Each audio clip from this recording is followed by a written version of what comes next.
Well, hello, everybody, and welcome to a little chat. Jeff, Duncan, and Jim Derry here, sponsored by Tulane Doctors. We're going to talk to you about the Saints OTAs here on NOLA.com and on this Friday morning here. Jeff, Duncan, how are you doing? I mean, it seems like, Friday morning is the only time I think you and I can chat. I know. I was just telling Patrick before we went on air, it's awesome outside. I mean, this is the most non-New Orleans type weather we've had. It really is. It's hard to be inside, but if we're going to do it, let's talk some Saints.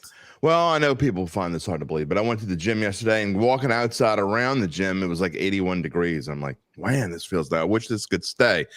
All right, Saints first OTA wrapped up on Thursday as we get down to business. Before we do, we want to tell you that today's coverage of Saints Minicamp is sponsored by Tulane Doctors, proudly bringing the future of medicine to New Orleans every day. Find your doctor at TulaneDoctors.com. Thank them for sponsoring our little show here today. All right, Dunk, let's talk a little bit about it and, what you saw out there. You were out there all week.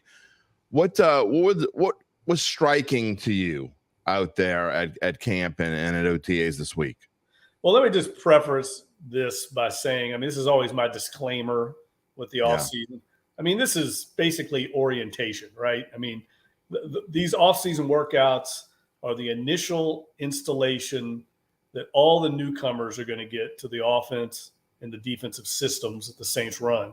So for the veteran players, there's a reason of the 9 or 10 players that weren't here. They're all the veteran guys that are long in the tooth, have been here before, don't really need to be here. So that should tell you right away, that it's not a high priority for these veteran players. It's mainly for the new players to get orientated to the system, to the scheme, and for the rookies to figure out where the bathrooms are and what doorways lead to where. I mean, it's that basic. So to sit here and try to evaluate anything going on the field, I think's a little crazy. What I like to do is just put faces to names, get a chance to see these players, their physical ability, can they run, how big they are they as big as they are listed, all that kind of stuff. That's kind of what I'm doing. I'm not trying to judge any kind of competitive environment because there's very little competitive stuff going on. So like a guy like the rookie quarterback, Jake Haener, a good example, listed at 5'11 and a half. I mean, he's listed at 6'1", JD. He's 5'11 and a half, and he looks like Drew Brees. He looks he's smaller than Brees. I mean, he looks like, as Bobby Hebert said to me at practice the other day, he looks like he should be out there with John Curtis at their practice.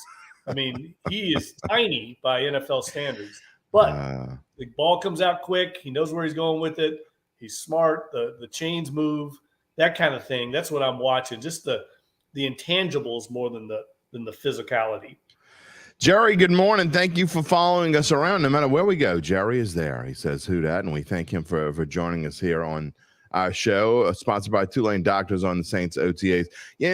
Dunk, I always wonder why people get so excited about so-and-so not being there. I mean, people are already talking about Michael Thomas not being there. Well, who cares? I mean, he wouldn't be here had he not missed all these games. This doesn't matter. I mean, this isn't part of Alvin Kamara not being there. I mean, what difference does it make? I mean, this is not something that a lot of players would be at. Like you say, it's kind of an initiation almost. Let's all go and meet each other and throw a couple passes to one another and see how it works out. Well, it's also voluntary. So they don't have to be here. Now, when they have mini camp next month, they have to be here. It's mandatory or else they'll be fined. But right now, all the absentees have been signed off on by Dennis Allen. So there's been communication. It's not like somebody's holding out against the team's wishes.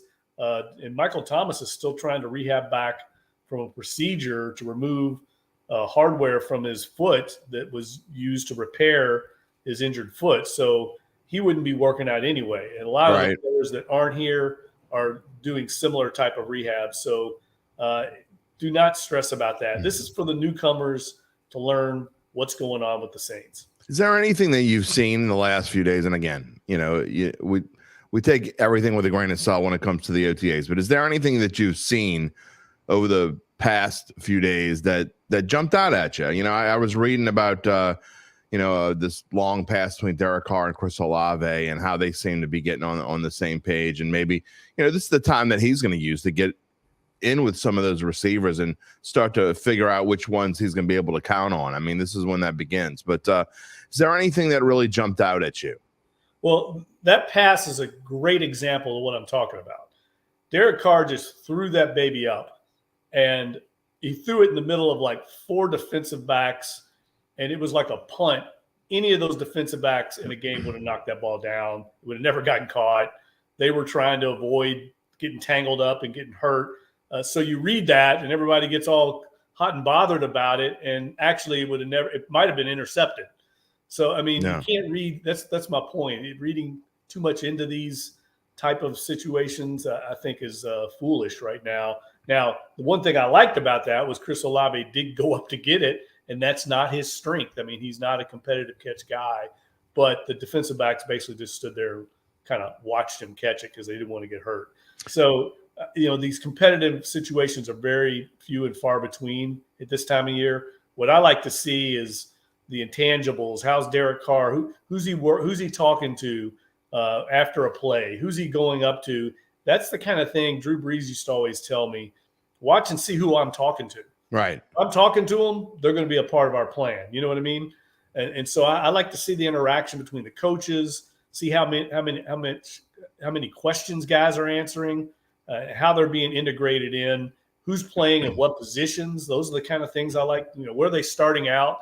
I noticed the other day that Kirk Merritt basically working almost full time with the running backs, even though he's listed at wide receiver. Things like that are what I'm trying to get a sense of, because the staff is telling you something with those type of moves. Kirk Merritt of Destrehan High School. That I covered him back in the day, so I know the kid can play a little bit. Give him a chance. All right, in case you weren't here earlier when we told you that we thank Tulane Doctors.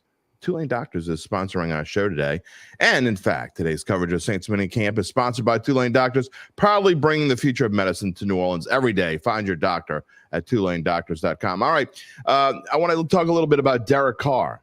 All right. Derek Carr, we've kind of touched on him and how he's learning his receivers and, the throws to Chris Olave. But what have you seen about Derek Carr that makes him, you can tell me, maybe you don't see it. Do you think he's an advantage or a step up from Andy Dalton and Jameis Winston and what this team has endured over the past, since Drew Brees left?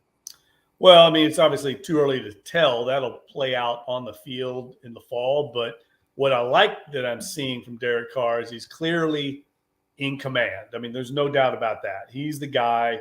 He understands what it means to be the franchise quarterback. You see it on the field, the way he carries himself, the way he's talking to his teammates, the way he commands the huddle. They're in and out quick. Just these small things that you notice that you want to see out of the guy leading your offense. I mean, the Saints are paying Derek Carr more money than any player in the history of the franchise. So right. He needs to deliver. I mean, there's a lot on his plate right now, and he's trying to get caught up. But he made the point the other day, JD. I mean, he said, look, I'm just trying to figure out who to hand it off to at the right time, put the ball in the right spot. Like, he's trying to learn as well as everybody else. The good news is this transition, this is what I wrote about for my column this weekend. It could not be any more seamless. If you're going to get a new quarterback to come in and learn this very complicated offensive system the Saints run, you probably couldn't get a better candidate than Derek Carr, because the system that he went through with the Raiders, with John Gruden and Josh McDaniels, is almost the exact same offense that he runs here. I mean, there's going to be some differences a little bit. He mentioned that the terminology is different, but for the most part, the protection protocols, most of the passing concepts, the running attack, which is a zone running scheme, all that's the same. So the transition is going to be, I think, is about as smooth as you could possibly want from a new quarterback. And so that should accelerate the learning process. Speaking of John Gruden, you're talking about John Gruden coming out to camp, and obviously the people who like to stir controversy will be all over social media when it comes to this one. John Gruden being a part of, just being a part of some things at OTAs. This doesn't mean he's part of the team or anything like that. He's just out there trying to help Derek Carr maybe a little bit and getting his foot in there. Obviously, he knows Dennis Allen from back in the day. So talk about that a little bit and what went on out there. Well, it makes a lot of sense. I mean, first of all, John Gruden's been here before. When Sean Payton was the head coach, he brought in Gruden a couple of times, I believe. I know at least one time to training camp. I mean, he's a very successful NFL head coach. So anytime you can get another set of eyes and ears in the building to kind of overlook your operation and serve almost like a little bit as a mini consultant. Here's what I like what you're doing. Here's some of the things we did. Pick that brain. I mean, Sean Payton's done that before with Tom Coughlin. He brought him in. I mean, they've done it with a number of people over the years. So it makes sense to bring in John Gruden, a guy that coached Derek Carr, that this Saints offense is the direct descendant of the offense John Gruden ran. I mean, Sean Payton picked it up from John Gruden. So he's in a very unique position that he knows Derek Carr and he knows the offense. So it makes sense to bring him in, sit in on those offensive meetings as they're orchestrating right now this design of the offense that's going to marry up what the Saints do with what Derek Carr does best. And that's kind of what's going on right now is they're picking and choosing. The way Pete Carmichael described it to me, there's going to be plays that we have in our core concepts that he likes, that he wants to keep. Then there's going to be some plays that we don't have in there that we have in our archives, if you will, in the playbook that we're just not using right now, that they can pull out stuff that he maybe ran with the Raiders that he likes.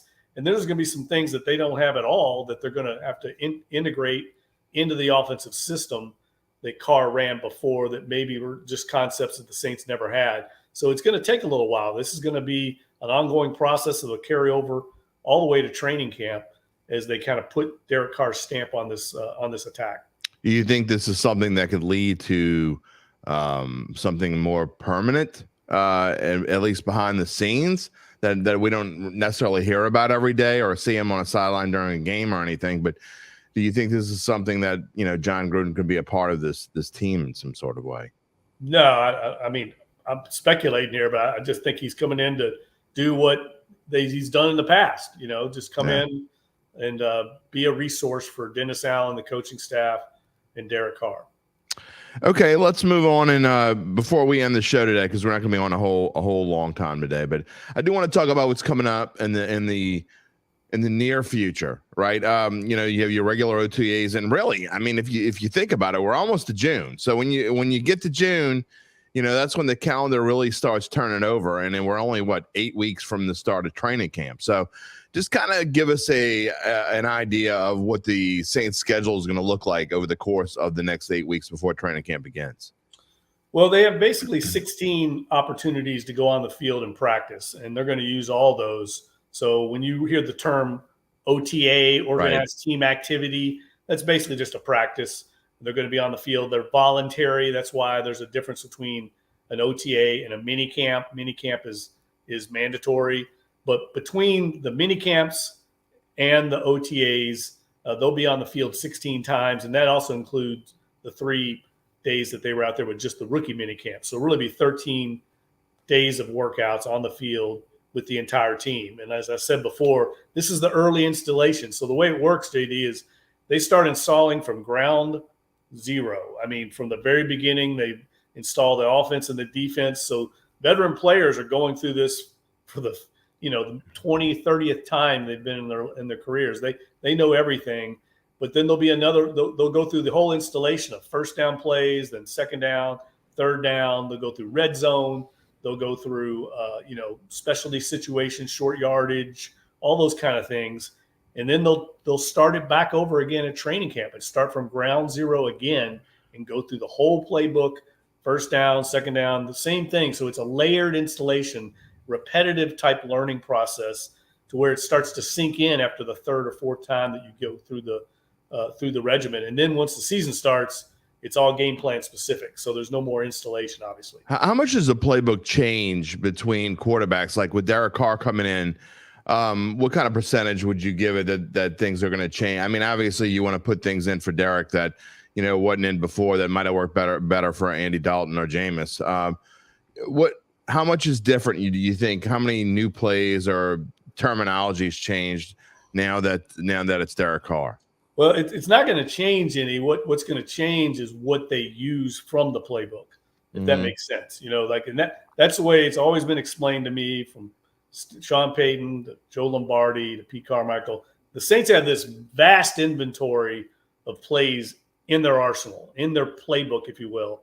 And what they use really is dependent upon the personnel and the strengths they have. Last year, for example, they ran a lot more two tight end stuff because they had good tight ends between Jawan Johnson, Adam Troutman, Taysom Hill. They like going to the tight ends, and they had a lot of injuries at receiver. So you adapt your offense to what you have available in the receiving core and the tight end core and the running back core. So it changes from year to year to suit what your best players are. And Derek Carr is going to have input on what he likes. Like I noted last year, the Saints hardly used any motion before the snap. They were in shotgun a lot more than he ran in Las Vegas. They ran a lot more three receiver sets in Vegas. So, there's just a lot of little small tweaks that I don't think most fans will notice a difference, but it's just small things that the Saints will pull out maybe from their old playbook that's already in their existing system that they maybe will dust off that they might have used, say, with Drew Brees that they didn't use with Jameis Winston. Ryan asked, is Gruden going to be an offensive advisor to Carmichael? He walked in at the 10. No, he is just in for a brief time just to kind of help coordinate and be behind the scenes. So that's the answer to that, Ryan. And to your point, Dunk, they have to find out what Derek Carr is comfortable with, right? I mean, whatever is going to work best for him, you're going to input as you go along, and then you get into training camp. Obviously, you're going to find things that Derek wants to put in or wants to call himself. I mean, I'm sure some of these plays he's going to come up with himself, and it's the same as Drew Brees created plenty of plays himself as well. Yeah, this is exactly what they did with Drew when he came in from San Diego.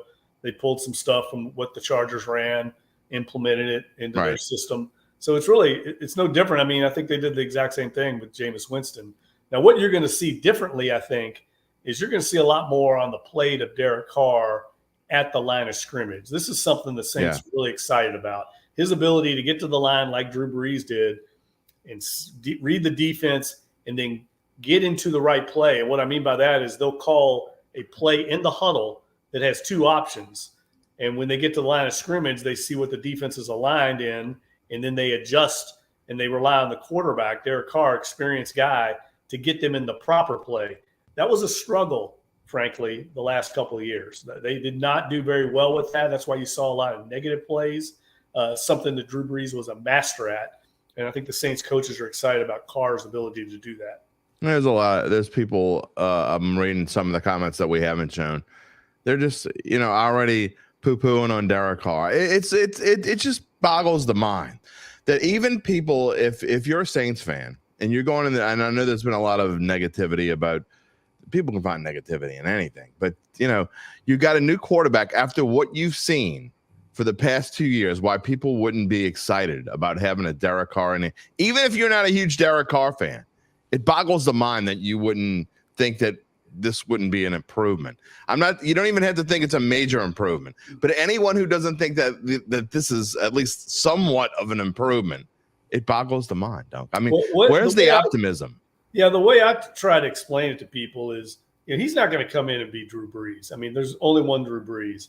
I look at it more like he's like a Jimmy Garoppolo. I think they're very similar in that they're going to be an upgrade because they're going to manage this offense better than it's been managed since Drew is here. Derek Carr is more physically gifted right now at this stage of his career than Andy Dalton was. And I think he's going to be better at managing the offense than Jameis Winston was. So you're going to be better in two different areas than the quarterbacks you had. Two important phases. Very much so. And the way the Saints offense it runs, when it's running well, puts a lot on the plate of the quarterback. And they feel very, very good about Derek Carr's ability to do that. Dunk, I have to say this every so often and more so in the fall, but just a reminder, Drew Brees is gone and he's never coming back. So, I mean, people have to realize that. That's a franchise, once in a franchise quarterback. In fact, a zero in a franchise quarterback for a lot of teams, because a lot of teams don't ever get anyone near the capability of Drew Brees. It just doesn't happen. You only get one Hall of Famer. Most people do. Anyway, Duncan, it's been good chatting with you, my friend, and we will do this again soon. When is the next? When is the mini camp?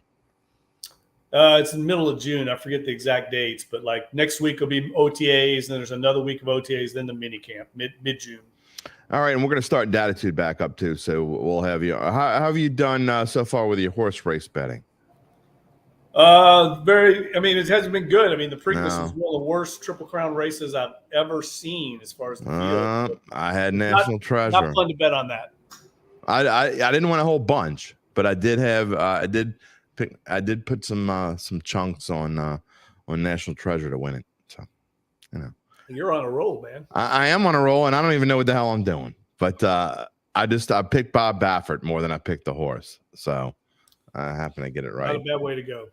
I think the Preakness is gonna. I mean, the Belmont's gonna be a little different because obviously it's a little bit longer. I'm looking forward to finding a horse that I like in the Belmont because it's a little bit longer and a little bit different. I think it's gonna be weird. I think we're gonna have 3 different winners.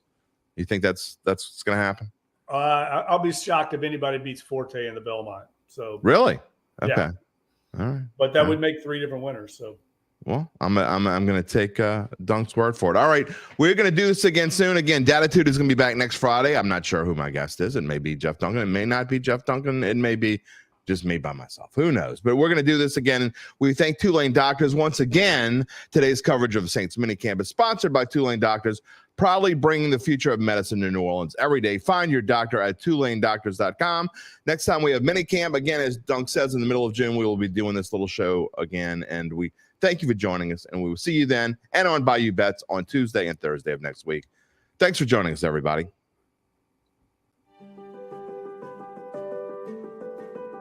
We are Tulane Doctors, physicians and scientists working side by side to advance academic medicine, develop state-of-the-art medical treatments, and provide inspired patient care throughout the Gulf South.